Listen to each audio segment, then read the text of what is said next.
The Toyota Camry is a name that positively rings with trustworthiness and, sadly, mediocrity. One of the biggest selling cars in the world, it's been absent from the UK for many years, but Toyota has decided to reintroduce it as a large, affordable hybrid executive saloon to take on the likes of the Vauxhall Insignia and Volkswagen Passat. Now that is a brave move indeed, because large saloons like this are not selling well anymore. The smart money is definitely on hatchbacks and SUVs. Even so, the Camry has got way more equipment than you might expect of a £30,000 car, and it's really efficient thanks to that hybrid powertrain, and of course gets low company car tax.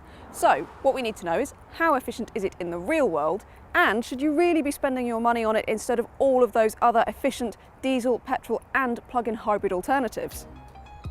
Toyota calls the Camry a self-charging hybrid, or the system is more commonly known as a full hybrid.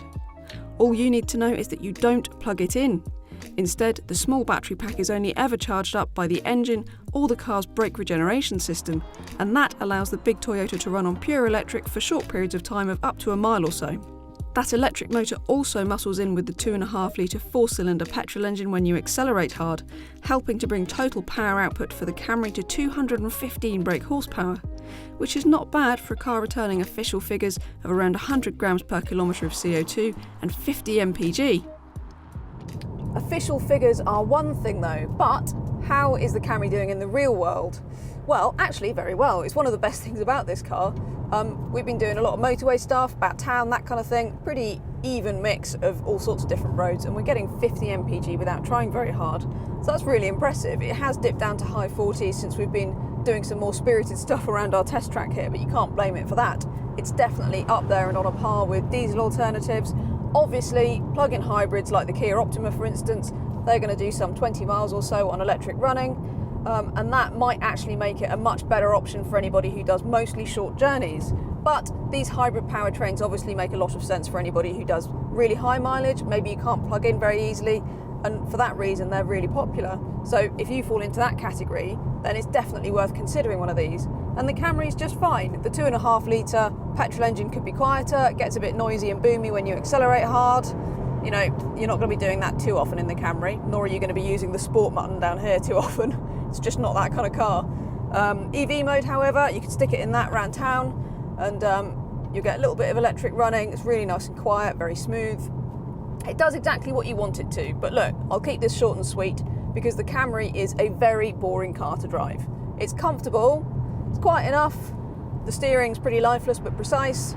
It just does exactly what you want it to, and absolutely nothing more than that. The interior of the Camry is really alright, to be honest. It's pretty comfortable. The seats have got electric adjustment, heating, and they've got adjustable lumbar, which is really nice. Visibility is not too bad, and also you get loads of equipment. So you get auto lights and wipers, you get adaptive LED headlights, front and rear parking sensors, reversing camera, really all of the stuff that you're going to want. You can step up a trim level for about £1,400, which gets you slightly bigger alloy wheels and also a host of safety equipment, including lane change assist and blind spot assist. All well and good then, until you get to this infotainment system. Yes, you get sat-nav, Bluetooth, DAB and USB connectivity, as well as wireless phone charging if you go for XL trim.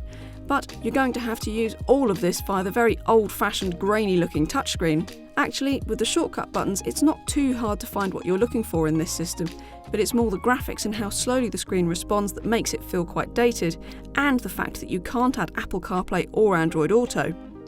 That's hard to stomach in a family hatchback, never mind in the executive class.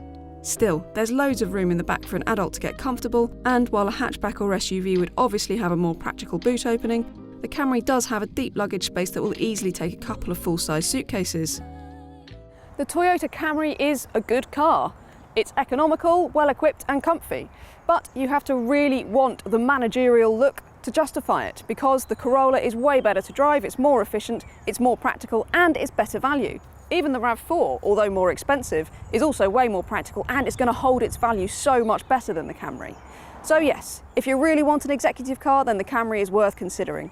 But ultimately, it's worthy but dull.